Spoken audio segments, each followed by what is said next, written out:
We're Morning. live. We're Hi. here. It's coffee club time. Cheers. It's logical. You have a way cooler cup than I do today. I know.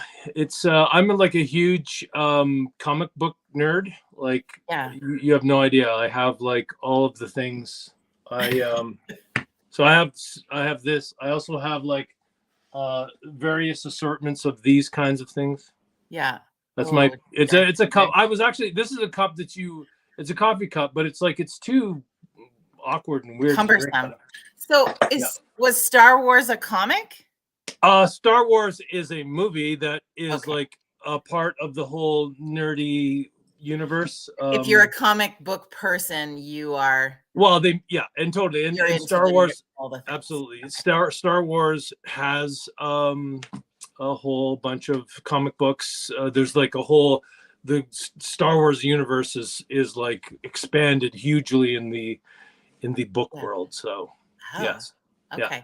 Well, it's just because I was like, maybe there is a comic book on Star Wars. I don't know a lot. Oh, there is. There's like there's a whole thing. There's probably as many Star Wars comic books as there are like DC titles.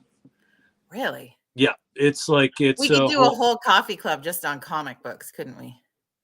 Yeah. Although we might have to invite some people under the age of 13.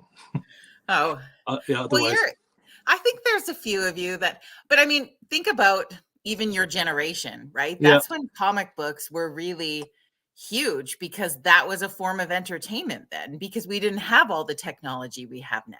Totally. When I go to Comic Expo, it's kind of like Gen Xers and like really young kids, like Gen Zs and Gen Xers, the whole like millennial like Gen Y millennials are kind of like, oh, I don't know. Yeah. It's like there's some, but it seems like it's sort of one or the other. It's like, yeah, there's a and I don't know if that's a growth and maturity thing or if it's just if it's a generational thing, but yeah, who knows? Yeah. But I feel like, think of this for like future community planning. I've sat on lots of community boards where people are like, how do we get the youth today to connect with the seniors of, comic books? Maybe that's the answer. And we've just 100%, never used that before. 100%. Yeah. It's probably one of the few things I've done that there's like tons of common ground. Yeah. And you see like at Comic Expo, you'll see like, like 60 something Darth Vader, hanging out with like, Alpha Gen, Miss Marvel. So it's like, it's a thing. It's a whole other world. Okay. Mm-hmm. Well, maybe we'll have to do a coffee club when you're at some sort of comic book festival at some point. Oh God.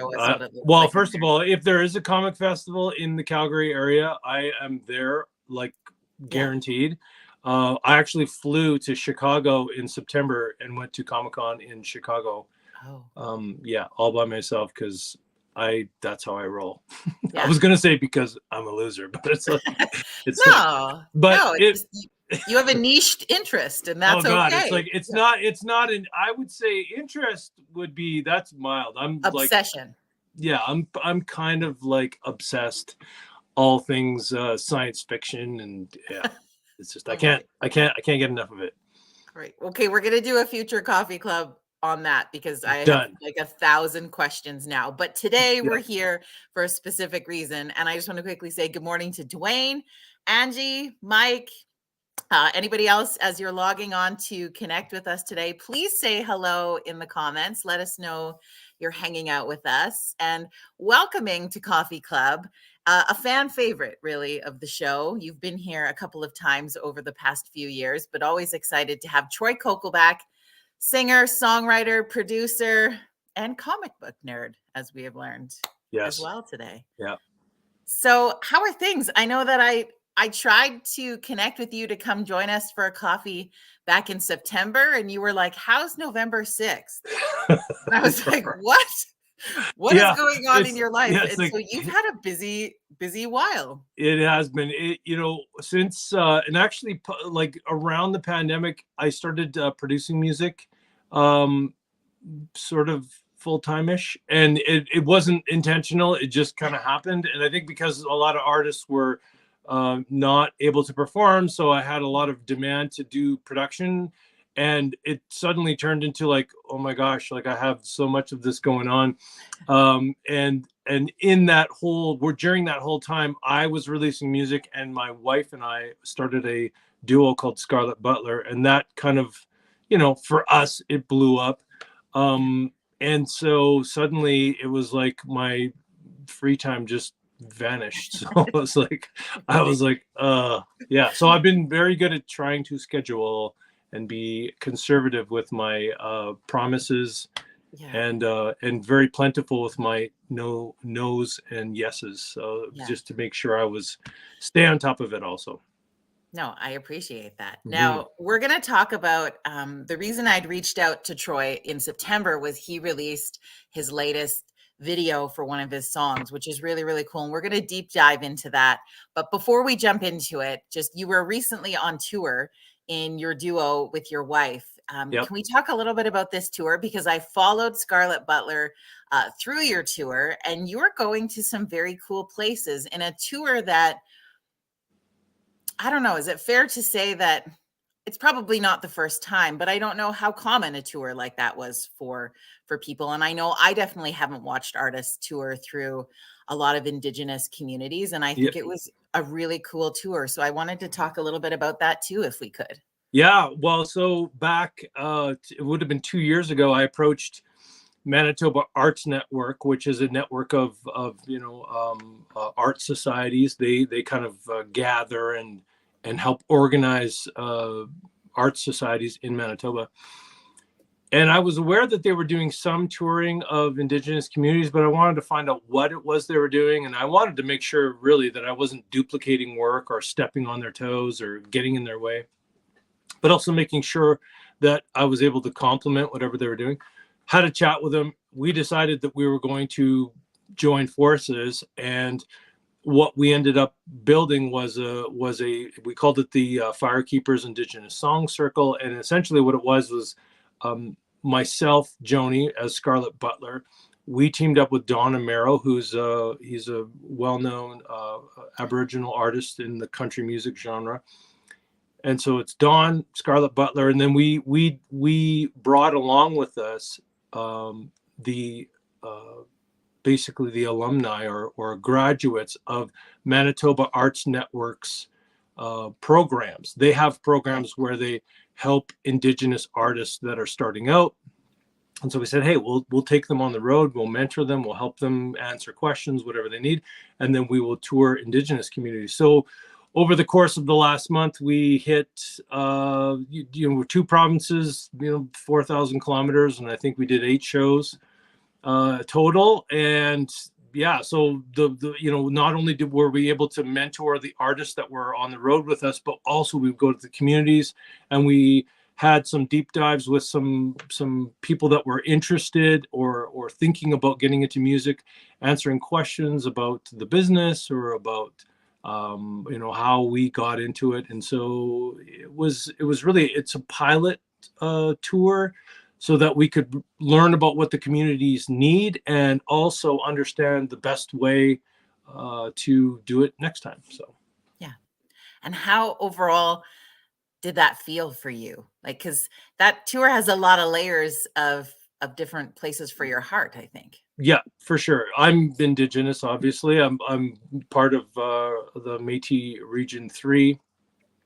And for me, when I decided to do this, part of the decision was for me to learn about culture. I was separated from our Indigenous side of our family because of substance abuse, and for safety reasons, my mother kept me guarded from that, and out of love and with all good intentions. But one of the byproducts was that I didn't really learn anything about the culture or the all the wonderful things about the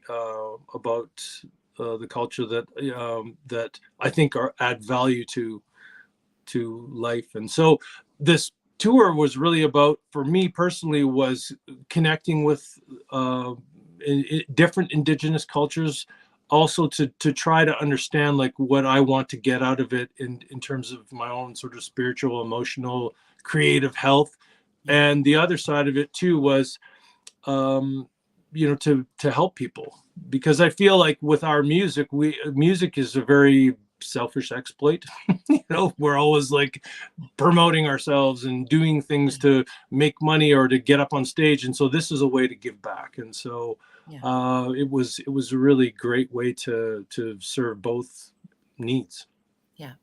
And visiting 8 different communities, is there a highlight that stands out, or did each one have its own special moment, or is there anything that kind of like stuck out that you were like, okay, this was like big for me? Yeah, well, I mean, there are communities right now that are suffering. They're in a place that things are so bad that for us to bring a music a music event, it's difficult to enjoy, because they don't, some communities are barely holding on. There are 60 plus communities in our nation that don't have clean drinking water, and they don't have enough money to survive on a daily basis. So for us to come in, I think it's a welcome relief. I think it's a welcome change, but I think it's difficult for some communities to even have the mindset to absorb it, and so for us, I think we kind of learned, in that regard, we learned about how difficult things are, and what we can do next time to affect the most impact. But I think on the other hand, we saw some communities that were, they're not well off. They're just struggling on a day-to-day basis, but there's so much love. One of the coolest things we saw was we did this school concert, and it was amazing. The kids were excited, and we got to chat with some of the older students and younger students about music and about their creative exploits, and to understand that they were really excited about learning something new. And at the end of the show, there's buses to pick up the kids to take them to home, and the teachers were standing out on the sidewalk, and we were watching as their kids were loading up, and watching the teachers kind of wondering, like, why are they standing on the sidewalk? And as the buses drove away, the teachers were waving goodbye. See you tomorrow. And it was a level of care and a level of engagement that I've never seen that anywhere. So I just thought, wow, like it really gave me a clear understanding that I don't understand the culture, and there is so much to learn and to gain, I think, from it as well. So yeah. Now this might put you on the spot for a moment. So if it does, we can table it for a further discussion. But having experienced some of that firsthand, do you feel you've come away or had time to process, like, what can we do as Canadians to support these communities? How can we step in and be a part of that, or can we even? Yeah, I think we can, but I think it's as long as it took to disintegrate that culture, it's going to take us that long to fix it, and so I think part of the whole, because it's complicated, we have a group of people that are reliant in some cases on the government subsidies, because some of those lands that they're on are resource poor. They don't have anything. So example would be, Calgary or Alberta as a province has lots of oil, and we've got the mountains. And so there's things that we can leverage to create wealth. And so a lot, not all, but a lot of those plots of land where the Indigenous people are living are not resource rich. And so, you take someone that is struggling or is, having to, fight to get education, or fighting to, and so now we're wondering why they're having a tough time, because they really have no ability to take the plot of land they're on and turn it into something, whether it's farmland or golf courses or whatever the case may be. So I think that it starts with basics: food, clothing, shelter. And so I think once we're past the point where if once all of those communities have clean drinking water and they have a place to lay their heads and they feel safe, then I think, I think that will be a step one. And we're still not there, sadly. But I think awareness is a big part of it. Well, I think there's a lot of Canadians who don't realize that don't Yeah. have clean drinking water. I think when we think about not having clean drinking water, we think of third world countries. We don't think about Canada being one of those countries, but that's the cold hard truth. And so I appreciate, like, it does start with awareness, because we need everybody to know this is a reality. Yeah. Okay, now what? Yeah. And I think part of what I would like to do moving forward, in my mind, would be to bring awareness to that and somehow parlay sponsorship into either raising money for it or raising money for awareness. Because in the absence of that, we'd never know. I mean, reservations are literally separate pieces of land where we don't see the Indigenous folks in our community. And so we're not there on a day-to-day basis, and we don't know what they're going through. And so, and it's not all communities that are like that. It is just a substantial amount scattered throughout Canada. And I think a lot of it is because, the infrastructure dollars aren't there, and because they are, a lot of times some are more remote too, aren't they? Yeah, totally. They're remote. They're self-governing.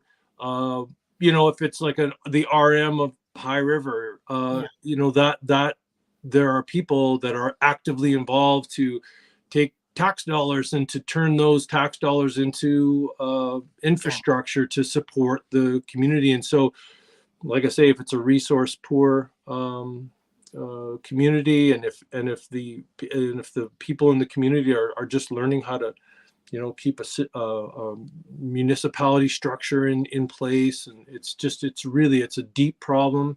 But like I say, I think it just starts really at first with just awareness, and there's people that are doing that. But one of the things I came away with is that I need to take an active part of it if I really am trying to learn and trying to give back. I mean, it's probably the first thing that needs to happen in some way on my part, besides the music thing. We can use the music to communicate those things, right? So absolutely. Yeah. And the gift of music for everybody can hit you on so many different levels, right? Like music can be an awareness piece, but music can be a healer. And so it's really lovely that you got the opportunity to go in and share just some joy, something that you don't want anything from anybody. You don't need it. Like, we're just here to bring joy, period. That's got to feel pretty cool.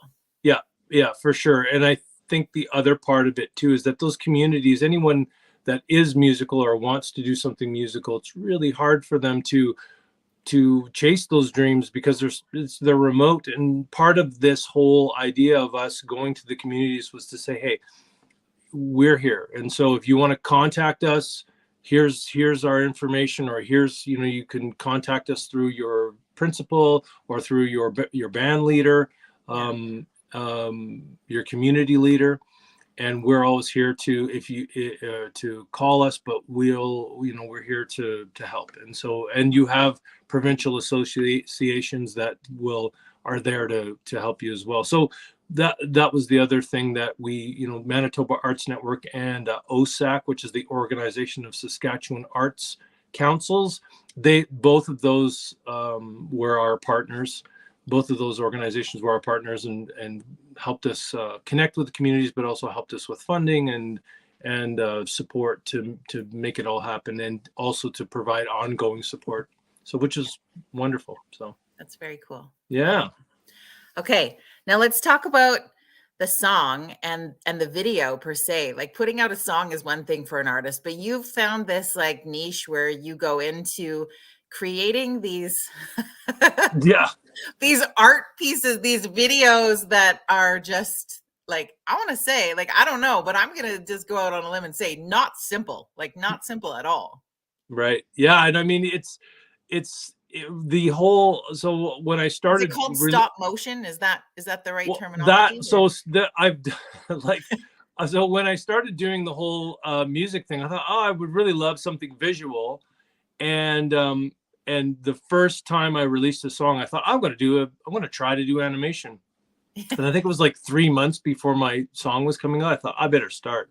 And then it was like I sort of like did the math. It's like 12 frames per second times 3 minutes. It was like, you know, like 3,000 or 2,000 images. And I was like, oh my God, like I have no idea. So as time's gone on, I've created these animated videos. I've done stop motion, which is like with puppets, like it's stop motion. And then I've also done rotoscope, which is kind of like it's basically drawing over top of real life. And so this video was a 2D animation. So it's basically 2D. Me. Yeah. So 2D animation where I'm like every single frame I'm drawing something new, which is like, oh my God, it's so much work. It's like, yeah. Like, I mean, I could have just released the song and just, you know, be normal and not tax myself with, you know, all the work, but I absolutely am addicted to the whole animation thing. If I was smart, I would be sticking to one style, but I just always want to try something new. So yeah. So, but it is the most joyful thing I do musically. And I feel it's also too, it's a part of who I am. So I'm like, why not just lean into it? And if it takes a little longer to release your songs, then so what? It's like, nobody's gonna hate you for, you know, creating something that is fun to watch. So, so it's a real joyful thing for me. Well, and quite an outlet, I think, at the end of the day. But we are going to try new technology for me today in that I'm going to play the video while we're live. Cool. Okay. I think I can do this. So I'm excited for you. Friends, here's Troy's video, I believe. I was blind. My eyes must have fell out of my head. If it conquers all, then I'd say it's beat me half to death. She takes me on a rocket ship, leaves me there to die, but tears just float in outer space, there ain't no use to cry.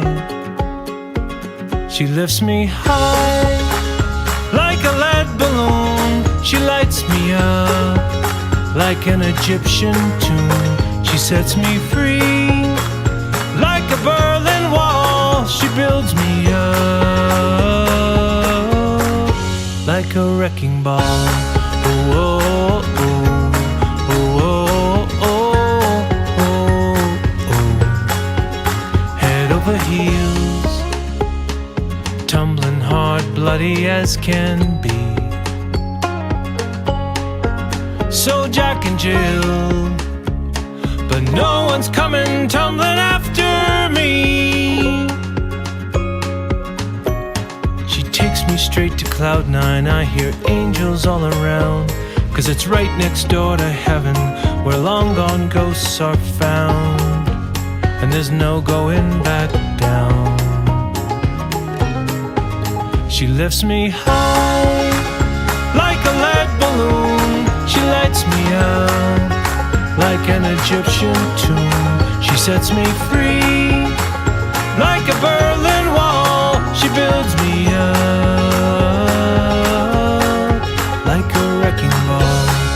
Oh, oh, oh, oh, oh, oh. I'm just a fool that follows her. She's got me running off my feet. Without fail, she pulls the wool. I know it's coming, so shame on me. She lifts me high, like a lead balloon. She lights me up, like an Egyptian tomb. She sets me free, like a Berlin Wall. She builds me up,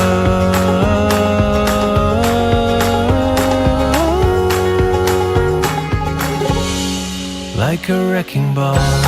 Oh, oh, oh, oh, oh, oh, oh.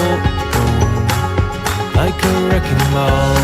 Oh, oh, oh, oh, oh, oh, oh. Like a wrecking ball.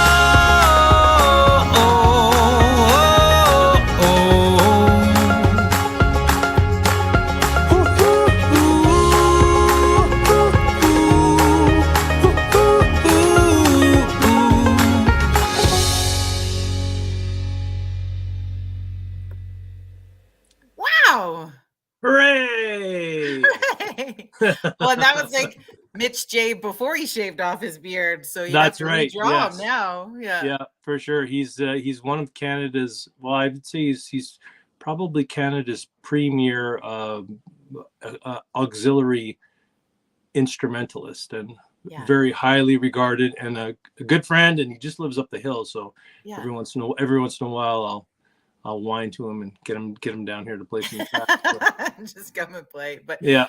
so yeah, like I can't believe how much drawing went into that. Yeah, and so I started drawing it probably 2 years ago, and as I was drawing that, I was taking classes at the Quick Draw Animation Society in Calgary, learning about certain principles, and that's been so fun to hang out with animators, a whole different set of people, and really interesting group of folks.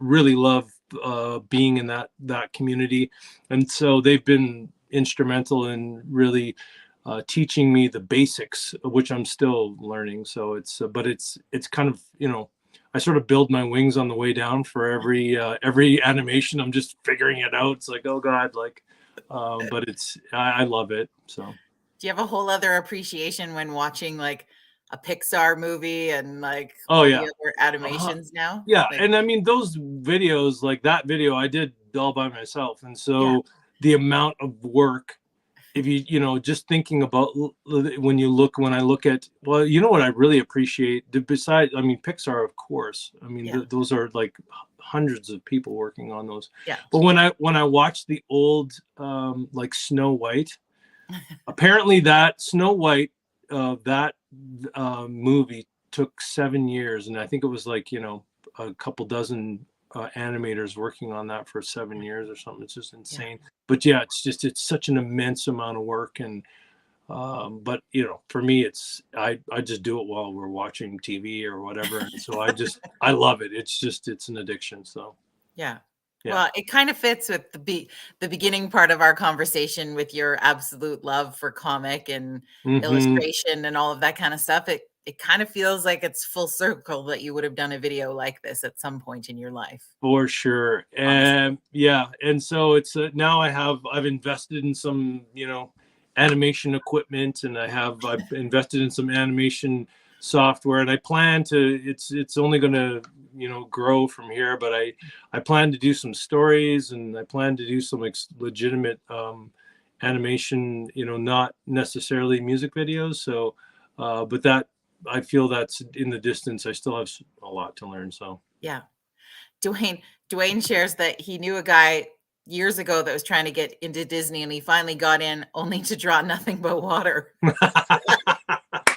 Oh my just God. Be like, it's like careful cosmic what you wish joke. for, right? It's like, I want to work at Disney. It's like, okay, maybe be more specific in your wish. Yeah. yeah. I actually, I'm going to show you something. Years ago, well, not that long ago, but years ago, I was writing children's songs. And one of our creators was the fellow that drew Beast from Beauty and the Beast. He signed this picture here. Oh my gosh. His name's Bruce Johnson. He actually drew the Beast in Beauty and the Beast. And he described to me, I said, how do you make sync the voice with the drawing? And he explained to me that there was these two guys. They would sit in a booth, in a sound booth, and they would basically they would figure out the time of all the things. It's like, okay, the T in the is like on this frame right here, and the A in and is right here. And I just thought, wow, like those poor guys, like, or girls, but I also realized it's like someone had to do it, right? Yeah. And so it's just Bruce sort of showed me, it's like there's not a lot of glamour in that business, because it's like in a team, and when you're doing Beauty and the Beast, your job is just drawing the sky and the clouds, or your job is just doing like the water, because if you're doing the clouds, they all have to look alike. They have to be similar throughout. You can't have like super poofy and then, so it's like they would make people do the same thing, the whole thing. So it was like there was no real job that was sweet except for the job that Bruce had, which was drawing. And as a matter of fact, so here's the other thing about animation. He was the main animator, so he would draw, I think they were called the key poses. So basically he would draw like when the beast moved from here to here, but then there was somebody in the team that would basically draw all the stuff in between. So all Bruce had to do was the fun stuff, like, you know, like deciding how the motion worked. But then somebody was just, all they were doing was doing all the drawings in between, 24 frames a second. Oh my God. So like, I don't think anybody had a, you know, nobody had a real glam job except for the couple people at the top and the voice actors. That was about it. But everybody else's job was like drawing water. It's like, oh God. I'm cloud number 2. Yeah. Oh man, like talk about torture. It's like careful what you wish for, right? You have like, to really, really love drawing dude, to get into that. Well, and water's hard too. Like it's like water's one of the most difficult things to draw because water is like, you have to understand and so I cannot imagine. Yeah, that would be a special kind of torture. Special kind of special. Oh my gosh. But like, it must feel good to watch the finished product. And I know we're late to the party with talking about it, but when it came out at the end of September, like I saw lots of people sharing it and talking about it, and it seemed to create some fun buzz. Well, and the thing is too, is that when I released the music, because we're a micro label, we have a little record label that we release our songs and other people's songs sometimes. So we do everything, you know. I do all the writing, we do the production. Joni writes, my partner in Joni Delory. And so we write songs, we release songs, and this part of this whole making the visual thing is about marketing it so that people will be interested to. But to be honest, if I was doing it, trying to do it cost efficient wise or time efficient wise, that would not be the way I would choose to do it. So trust me when I say I love it, I'm addicted to it, because if it wasn't that, I would never spend the time. So but it makes it a lot easier to share it and to get people excited about it, because you know, our whole thing is, even if they don't necessarily like super love the song, if they love who you are, or they love something that you've done visually, then it's a way to attract people to what you're doing and to talk about it outside of the music itself, because, you know, music, as everyone knows, is very personal. And so that's our way of inviting people into the story, you know. So I love it. Where's the best place for people if they, you know, are like, okay, that song was catchy, it's fun, I want to hear more Troy Kokol songs, or I want to explore what this Scarlett Butler thing is, like, where's the best place for people to come learn about your music? Yeah, so if you look me up, Troy Kokol, TroyKokol. I'm all over the Google internet, and you can get a hold. Scarlett Butler is Scarlett with 2 T's, and Scarlett Butler. And if you look us up, all of our socials, and you'll find us. We're all over the place. You can't miss us. We're as transparent as can be. So you're everywhere. I'm everywhere. I'm like a fungus. Kind of fun. And I think that's the greatest way to support an artist in the industry, my friends, is to just go download their songs, listen to their songs, buy their songs, check out their calendar when their shows are coming up, all the cool, easy ways. Share it. And the free way, in case you're feeling budgeted, the free way is just share their stuff on your social media, because somebody in your circle is going to want to come and look, see, and have fun. And that's just how we collectively share the wealth with each other. Yeah, for sure. And we appreciate all of that. We're playing at the Calgary Folk Club. We just did a string of shows. We did the tour, as I mentioned, and we did Medicine Hat at the Esplanade, and we just did the Daysland Palace last week. And so we've got a little bit of time. We're going to be taking some time to do some recording and writing. We're recording and writing a whole new record. But we will be playing at the Calgary Folk Club on I think it is the 8th of March. So if you look us up on if you look us up on Scarlet Butler, I don't know what the date is, but it's early March. Okay. And so we're going to play at the Calgary Folk Club. So come see us. Yeah. Okay. I'm going to take out the date, but I'm going to write that in the comments. So you'll remember to go look. March at the Calgary Folk Club. Yeah, it is March 1st. Oh, so as not early the in March as you Which, possibly as you can get. Yeah. It's March 1st. Okay. There you go. Not the 8th. Not the 8th. I'm going to show up on the 8th because I'll forget by the time this is yeah, over. March But 1st. everyone else be there on the 1st. Yeah. Yeah. I love that. Well, I appreciate we could probably talk for hours and hours and hours on end, but we should probably get back to work and let everybody else get back to work and it's second coffee time. So yeah. Thanks for having me. Thank you. Yes. And for everybody who catches this later and wasn't live with us today, please feel free to say hello or share a comment as well, because we will see these afterwards and just appreciate your support. And go look up Troy Kokol and download some songs today. That's your Monday task. Friend, thank you for connecting with us today. Thank you for having me. It was an absolute pleasure. Have an amazing rest of your day. And everyone else, we will see you back here on Wednesday morning at 9:30 Mountain Standard.